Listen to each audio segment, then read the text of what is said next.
So, the question for today, a very important question: what is scientific socialism?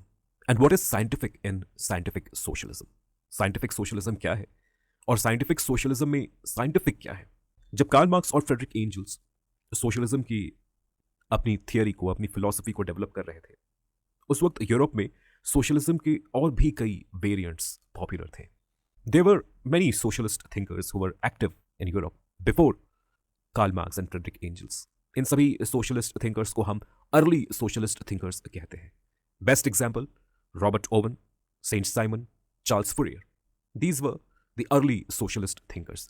इन सभी के socialist ideas में, ये जो अर्ली सोशलिस्ट थिंकर्स हैं, इन सभी के सोशलिस्ट आइडियाज में एक बात कॉमन थी. They all talked about a future better world, a future better socialist world. इन सभी ने एक भविष्य की दुनिया की कल्पना की, एक ऐसी दुनिया जहां पर सब कुछ अच्छा होगा. A society, a future society, a future world which will be based on the principle of equality. There will be liberty, there will be justice, and everybody would live a good life.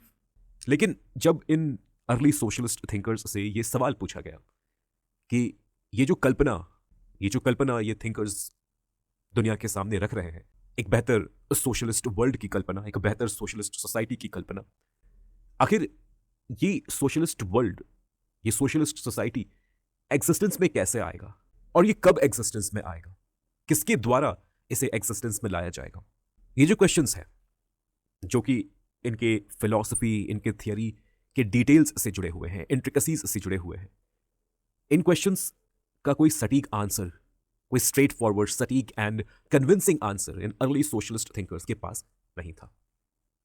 Karl Marx और Frederick angels इसी बात को highlight करते हैं, इसी बात को वो पॉइंट आउट करते हैं, क्योंकि ये भी मार्क्स एंड एंजल्स, इनके द्वारा भी सोशलिज्म के एक वेरिएंट को डेवलप किया जा रहा था.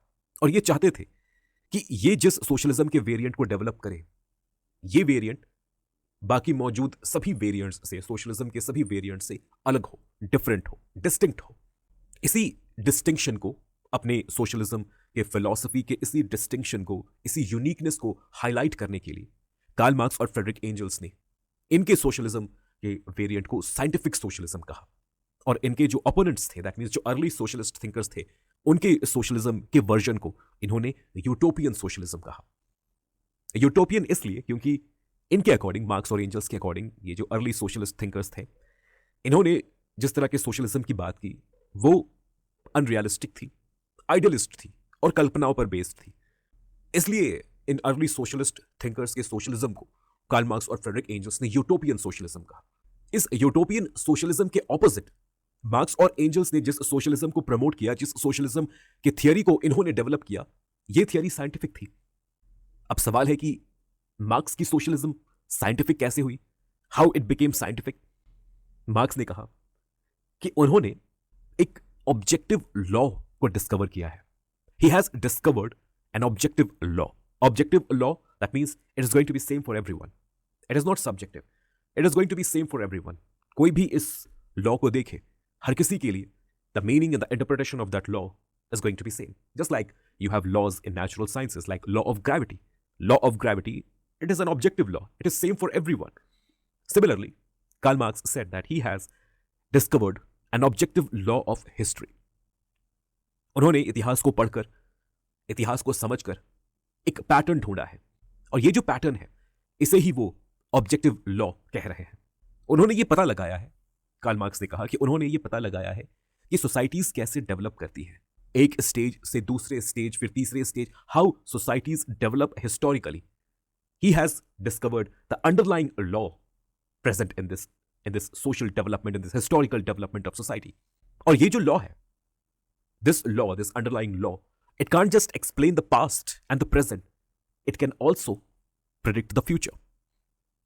किसी भी साइंटिफिक लॉ को अगर आप देखें तो हर साइंटिफिक लॉ में एक्सप्लेनेशन की पावर होती है.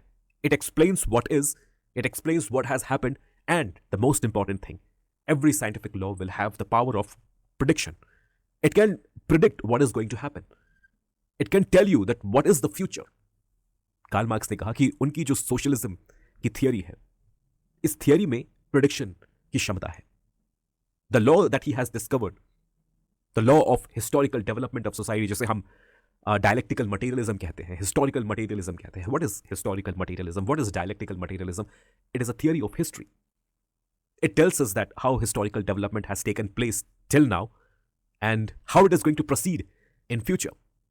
It predicts the future. Karl Marx ने कहा कि वे अपनी थियरी, अपनी फिलॉसफी में एक प्रिडिक्शन कर रहे हैं कि कैपिटलिज्म के बाद एक और स्टेज होगा ह्यूमन हिस्ट्री के डेवलपमेंट का, ह्यूमन सोसाइटी के डेवलपमेंट का एक और स्टेज होगा जिसे वो कम्युनिज्म कहते हैं. And this is going to be the final stage of history, final stage of the historical development of human society, the stage of communism. Capitalism में जो भी कॉन्ट्रडिक्शंस मौजूद हैं, इन्हीं कॉन्ट्रडिक्शंस की वजह से कैपिटलिज्म खुद ब खुद डिस्ट्रॉयड हो जाएगा. It will get destroyed by its own contradiction and we will reach another stage of history that will be classless. There will be no exploitation. And that stage of history will be the final stage of history. That stage will mark the end of the historical development of human society. Because Karl Marx was making this prediction, and he was making this prediction on the basis of an objective law that he thought he had discovered in his theory of socialism. He regarded his version of socialism to be scientific. So, a simple and a straightforward answer that why Karl Marx thought his version of socialism to be scientific and what was scientific in his socialism, it is this ability to do prediction, ability to predict the future, that what is going to happen. And not just do the prediction, but lay down the path, also predict the path, how the change will come. वो सिर्फ ये नहीं कहते, Karl Marx सिर्फ ये नहीं कहते कि the next stage of the historical development of human society is going to be communism. वो ये भी बताते हैं कि how we will reach this stage. इस stage तक हम कैसे पहुंचेंगे? What sort of changes will happen in society? कैसे revolution होगा? वो सब कुछ बताते हैं and he explains these things in quite a detailed manner. And this is the reason why he regarded his socialism to be scientific.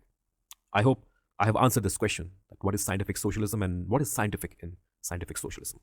Karl Marx के ऊपर, Marxism के ऊपर और भी अधिक डिटेल्ड वीडियोस हमारे कोर्स में अवेलेबल हैं.